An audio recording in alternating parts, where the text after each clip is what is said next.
In an industry where DLC gets nominated for Game of the Year, thousands of layoffs happen every other month, and the biggest must-play releases are random one-person thought experiments that dominate the sales charts, it's easy to feel like the whole thing is unrecognizable from what you grew up with. Not to get all back in my day on you, but I do find that as 2024 draws to a close, and I've now been doing this for over a decade, it's worth thinking about how we got here before moving on. You'll have to indulge me and absolutely skip to this point on screen if you just want to get to the games, but following video games being inducted into the Museum of Modern Art in 2012, we've seen gaming explode into something else entirely. Something with one foot in pure interactive creativity that's unlike anything else, and one foot in dirty, raw business, considering the millions of dollars at play every day, and the sheer human force of will propping everything up. Jason Schreier's recent book Play Nice pointed out the stark reality of Activision's Bobby Kotick recruiting leaders from Procter & Gamble to help ship video games as raw product, not unlike a bar of soap or a bottle of shampoo. It's this clash of ideologies that's ravaging the upper budgetary bracket of Hollywood and TV production as well. The want in gaming for returns that aren't earned, for endlessly playable live service cash cows with characters, worlds and stories nobody grew to care about in the first place. Sony's next big thing, Concord, was shut down after 2 weeks, and if that isn't a harbinger of things to come, should this year's lessons not be learned,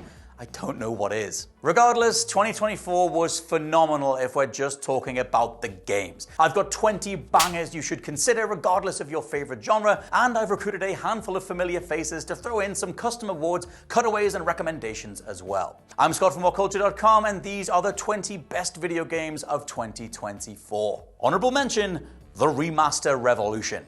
As the industry continues to figure out just how it wants to reframe, reapproach, and resell you its past, one specter of gaming long forgotten is Atari. The 70s and 80s juggernaut who sat out the last 2 decades, now back with a vengeance, re-releasing iconic consoles and snatching up 2 premium remaster studios, Digital Eclipse and Night Dive Studios, to give us a combined pioneering new way to appreciate older games. Yes, I have a Jaguar hoodie on right now, but no, we ain't sponsored by them. Alongside their phenomenal playable documentary style pioneered by Atari 50, Digital Eclipse kicked everything into high gear across 2024, releasing interview and game collections, Llama Soft, Jeff Minter's impressive body of work, Worms Anniversary Edition, and Tetris Forever. Night Dive, meanwhile, focused on reviving cult horror The Thing, releasing some of the best playing games of 2024 in Doom and Star Wars Dark Forces remasters. Perfect 4K 60 upgraded titles, the likes of Doom even had new levels and online multiplayer, all released for free if you already own any version. Simply put, if you care about gaming history, want to see who brought it to life, and want to play the best version of something today, Atari's lead on this is second to none, with Crystal Dynamics' approach an increasing second. Yes, I am really looking forward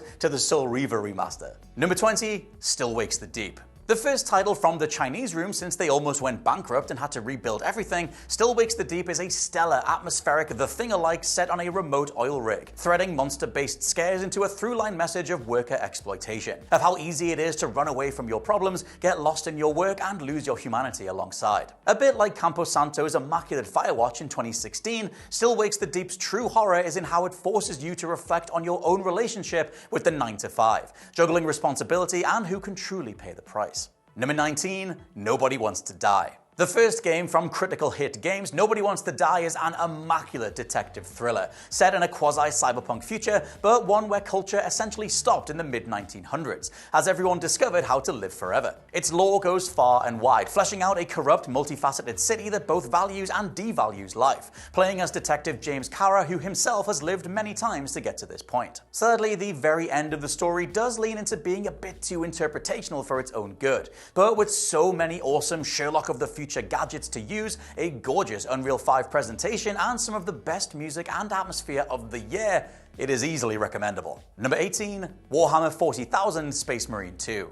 The nearest you can get to a Gears of War campaign in 2024, Space Marine 2 shows its hand pretty quickly, but it's a fantastic set of gameplay loops, fun parry mechanics, and an all-round power fantasy any fan of third-person action should play. Quite smartly, depending on who you ask, this Warhammer sequel's aspirations are far more in the live service realm than ticking single-player boxes. The latter is offered almost as a peace offering, a way to get a fan base involved with a level of respect shown up front before anything more monetary comes in. Thankfully, multiplayer and co-op are just as meaty and satisfying as playing solo, creating a package that's had surprising legs across 2024, underpinned by solid foundational shooting and a phenomenal art direction. In fact, here's Jules to tell you more. Alright there, you little demons, Jules here for WhatCulture.com, and I'm here to present the next award, which is for the most hell yeah video game of 2024. And there was some pretty stiff competition, I won't lie, but come on, there's only one real answer for this, and it is Space Marine 2!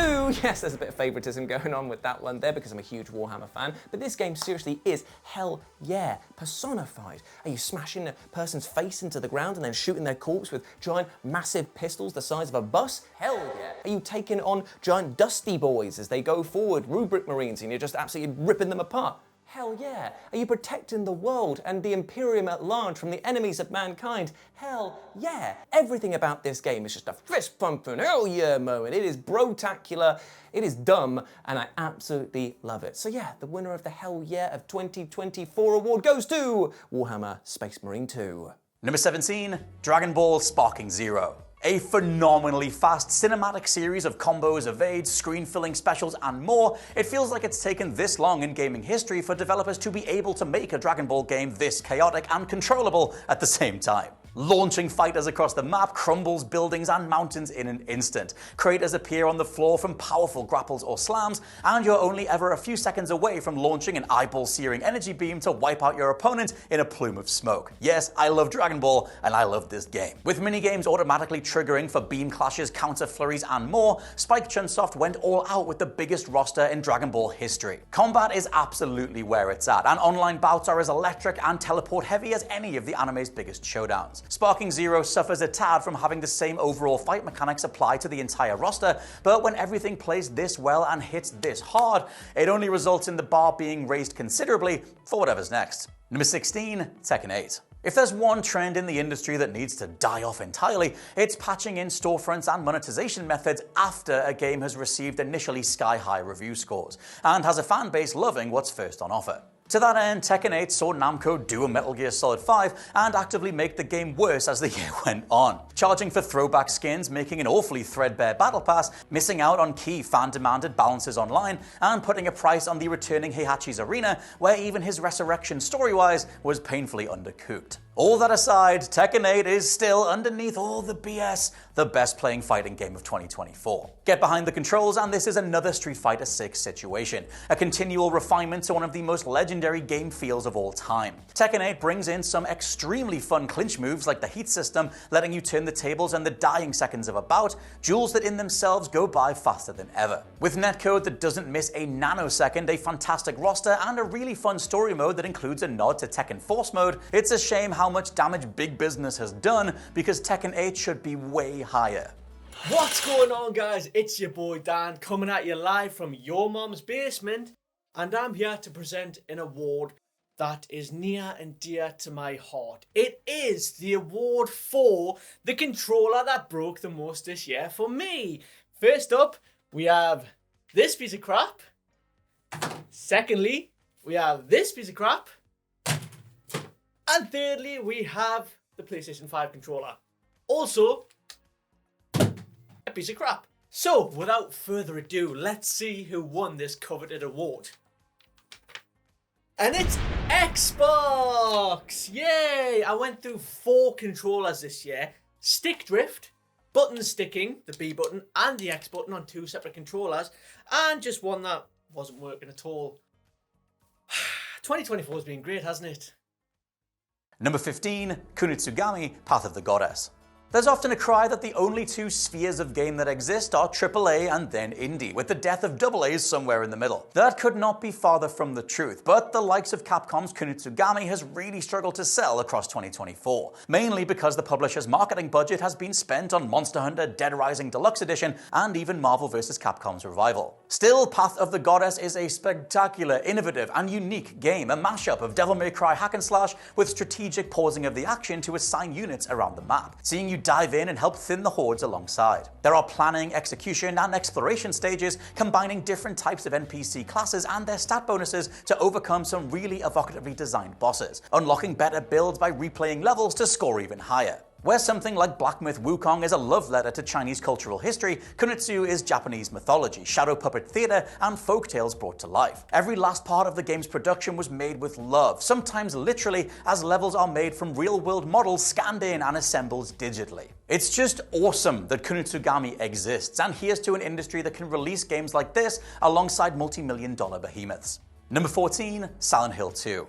Nobody, not one single human body, thought Bloober Team would pull this off, and not only pull off remaking arguably the most iconic atmospheric horror game of all time, but spin it off in such a deft, expert manner as to let an entire new generation in on why it's so special. Changing voice performances, camera angles, and raw gameplay, the playability of Silent Hill 2 Remake almost resembles how something like The Last of Us does small townships, replete with breakable windows and greater exploration. This is the type of remake that doesn't invalidate the original, instead reminding you of its charms, standing tall alongside with chunky, more modernized combat and an easier level of difficulty. With all the bells and whistles of modern hardware, Bloober were able to double down on the sheer atmospheric terror of James Sunderland's story, carefully taking one step forward into thicker fog than we ever had on the PlayStation 2, with Luke Roberts' fantastic take on the character now a fan favorite. Number 13, Star Wars Outlaws. Look, I'm as sick to death of Star Wars as everyone else, so it's testament to how well designed Star Wars Outlaws is that I did a total 180 on it when playing, as it overrode the associated with the IP. Put simply, Ubisoft really missold this thing in the run-up to launch, showcasing outdated fetch quests and older builds of the game, when in reality there are a ton of satisfying interwoven mechanics to get lost in. Star Wars Outlaws is 3 gaming pillars in one, a snappy mix of stealth action on foot, speeder bike chases in between missions, and dogfights high above the 4 core planets, with character Kay Vess essentially doing a Mass Effect 2, assembling a crew and taking on a giant heist. Throughout all this, you'll be exploring hyper-detailed townships and cities, overhearing NPC conversations to acquire missions that net you effective weapon upgrades, ship parts, or skills for the next encounter. Abilities are learned from handlers that you need to seek out, and there was one dynamic encounter I loved where I found a Jawa outpost, did them a favor, and was rewarded with a better ship cannon to then dominate a different mission that I'd been putting off. Sound design and overall presentation are often jaw-dropping, with the Tatooine sunset being one of the best uses of ray tracing all year long. Ubisoft gets so close to Rockstar's effortless mesh of different objectives and raw player agency seen in the likes of Red Dead Redemption 2 that Outlaws is a window into how they can evolve their own dog-tired Ubisoft formula, achieving something altogether more satisfying along the way. Number 12, Black Myth Wukong. One for the comments. Is Black Myth Wukong the all-singing, all-dancing mega game that single-handedly proves the current generation isn't as big of a letdown as many are led to believe? Or is it simply a super effective Souls-like with a faster combat system, a series of exemplary coded animations and boss rush flair that makes it a total blur to take in? I'm going with the latter, as while Black Myth does live up to the hype, showcasing possibly the finest graphics of the year in places, it doesn't go far enough to differentiate from the competition. Still, we have a game where you outfit the Destined One with ornate attires and upgrades, swapping stances on the fly, and busting out a series of neatly effective specials to gain the upper hand. At its best, Wukong is an absolute firecracker, busting out 20-hit combo strings as your hero takes a step back to swig their healing potion before freezing an enemy and diving back in. Its realization of the half-millennia-old Journey to the West novel is a real cultural moment for Chinese representation in gaming, an achievement that gives the game a true sense of drive and execution, with some of the coolest boss fights of the generation so far. Number 11, Stellar Blade. Sometimes a video game can just be a video game, and that's okay. It can be a series of gorgeous environments, a flashy combat system, memorable soundtrack, and story that has just enough evocative thematics to make you care about the sequels and the world post-credits. Shift Up Stellar Blade is something that clearly turned heads thanks to its over-sexualized main character, but the buxom battler is backed up entirely by solid foundations. Besides being a total PS5 powerhouse, showcasing not just what a PlayStation 5 can do, but a PS5 Pro as well, Eve's journey is one of desolate wastelands, near channeling purpose of humanity trappings, the occasional fishing minigame, and tons of satisfying moves to unlock. Its exploration may be a tad too rote at times, but from impromptu third-person horror sections to stunning boss fights and a super satisfying New Game Plus, all wrapped in a killer art style, Stellar Blade is the perfect palate cleanser for an industry obsessed with smoke and mirrors. Hello friends and people I don't like. Joe here, coming to you live from Citadel Station to present a very special award. That's right, it's the game that respected its audience as adults and made me feel like a very clever special boy award. While there were plenty of games this year that did well not to hold their players' hands, there was only one that truly gave me that sense of pride upon completion, and that is Night Dive Studios' fantastic System Shock remake. With its complete lack of objective markers and updates, forcing the player to piece together their goals and objectives through emails and audio logs alone in a labyrinthine space station designed solely to make you feel like a rat in a maze, there's nothing quite like it for rewarding the player with a true sense of pride and accomplishment. Oh, hold on. What's that? System Shock was released actually on PC last year and only came to consoles in 2024? Well, you know what they say. Early releases on PC are just beta testing for the platforms that actually matter. Anyway, here to accept the award is iconic System Shock antagonist Shodan, recently rebooted just for the ceremony. Give us a few words, Shodan. I suppose I should thank you, Insect, in salvaging and rebooting my system so that you could drone your arbitrary, performative accolade, you have once again given life to my machinations. Your prisons of flesh and bone soon be assimilated by my cybernetic children. Cherish the remainder of their pitiful existence. Vermin, parasites on the guy you call a homeworld.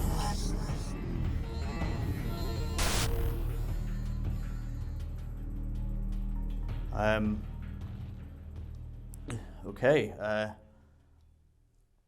back to you, Scott.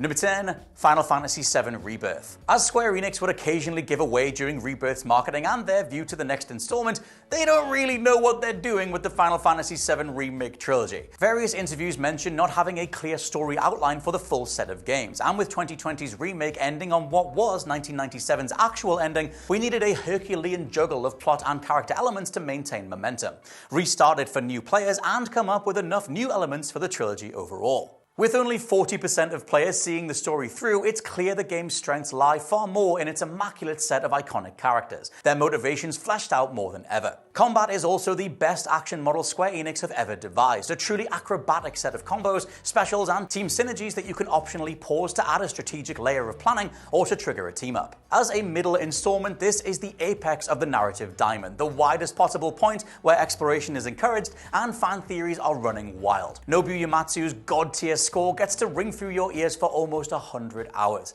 and it's entirely about the journey, not the destination. Regardless of where you land on the whole thing, this is the most ambitious reimagining in gaming history. Number 9, Call of Duty Black Ops 6. Just when you thought Call of Duty has nothing left to offer, the very foundations of how you move, shoot, mantle, and dance around other players gets upended entirely. With a focus on risk-taking dives and the extremely effective omnidirectional movement letting you sprint and slide in any direction, Black Ops 6 not only delivers the most frantic, brain-twitchy combat yet online, with an addictive rollout of weapon unlocks and prestige goals, but a fantastic campaign mode too. With the original Black Ops storyline being revisited and fleshed out in 2020's otherwise forgettable Black Ops Cold War, we now have a Mission Impossible-like globe-trotting adventure for Part 6, continuing characters and plot beats we've been tracking for over a decade. Considering Black Ops 6's rocky development and various portions of Activision moved around to even get this over the finish line, the result is the most confident Call of Duty since 2019 rebooted Modern Warfare. In 2024, the franchise is practically a foregone conclusion regarding whether you picked it up day one or are just sick of the annual releases, but against all odds, Black Ops 6 is a must-play.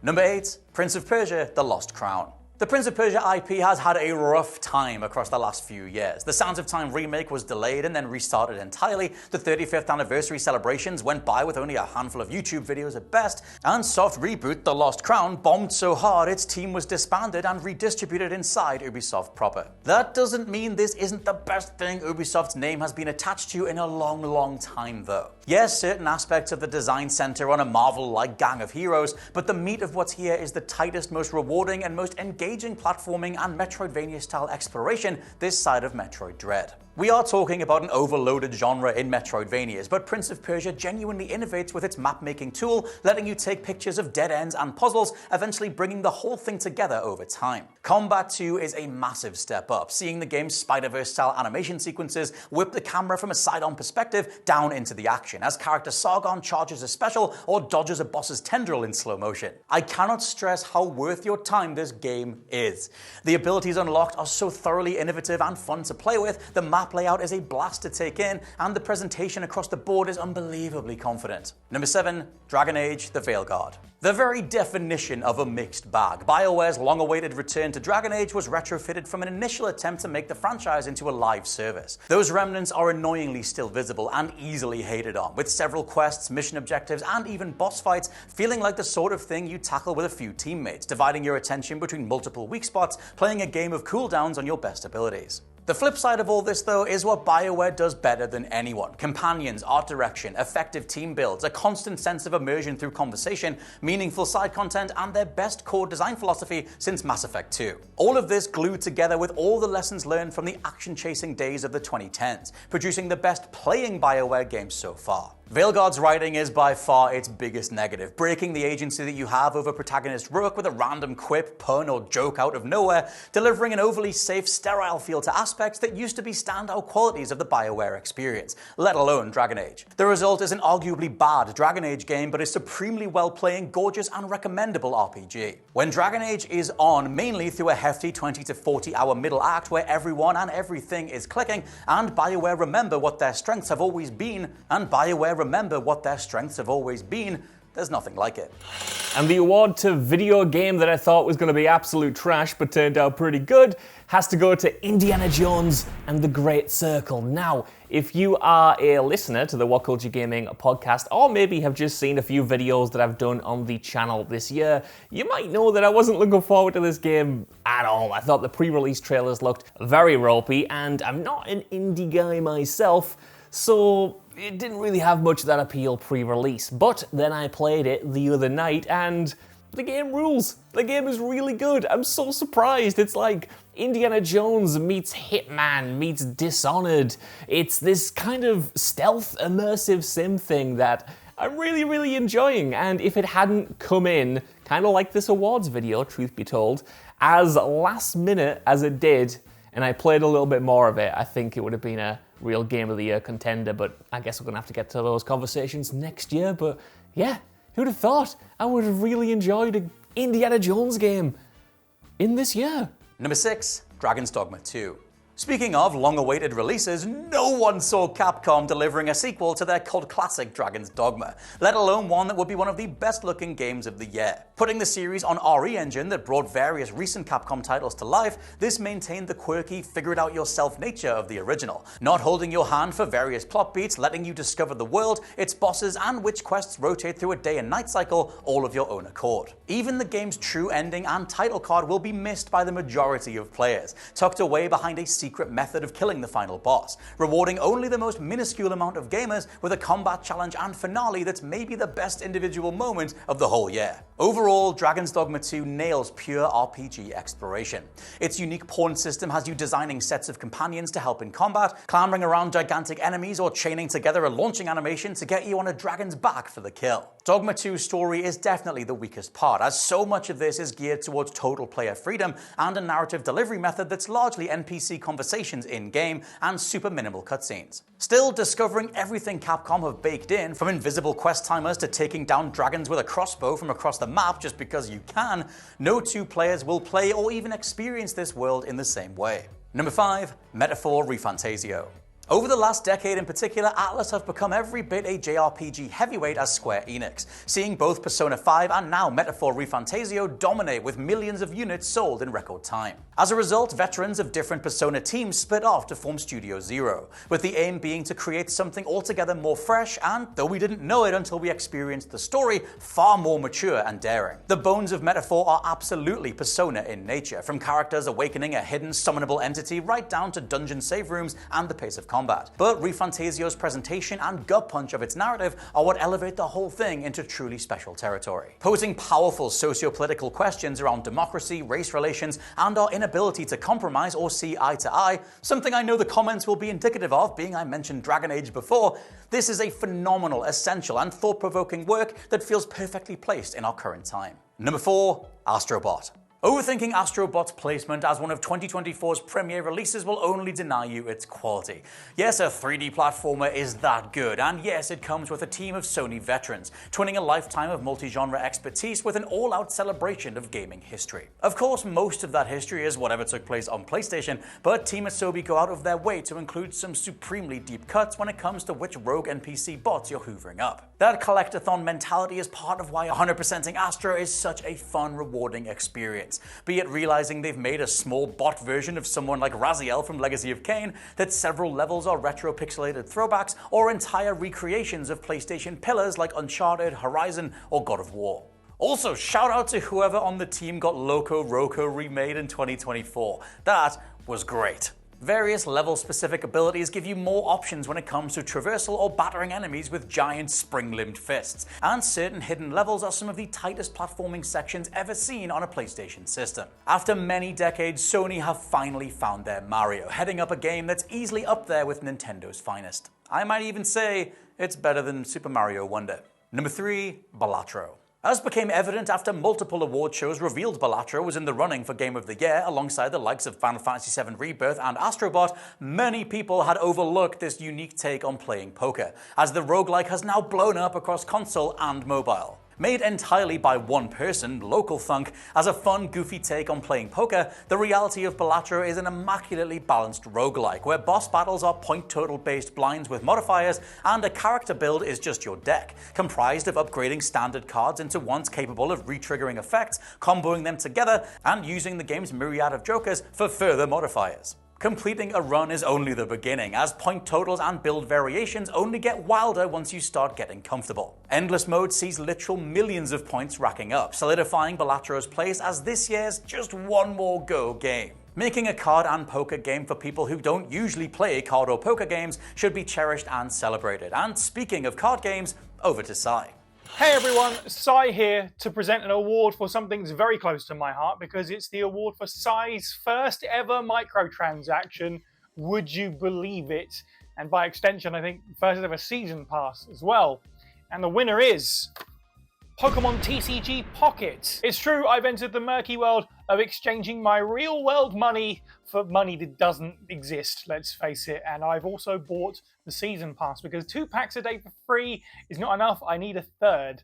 I have a weakness to trading cards. I have a weakness to Pokemon trading cards specifically. And this app, I wouldn't say it's taken advantage of it. It's all on me. I've had a great time with it, but it is funny the amount of stuff. It's one of those apps where they give you so much early on. And I just kind of wanted to keep that momentum going. So yeah, put some money into the game, didn't I? Silly Pokemon trading card game app. Oops. On the plus side, buying digital cards means that I'm not spending real world money on real world cards. That would be silly, right?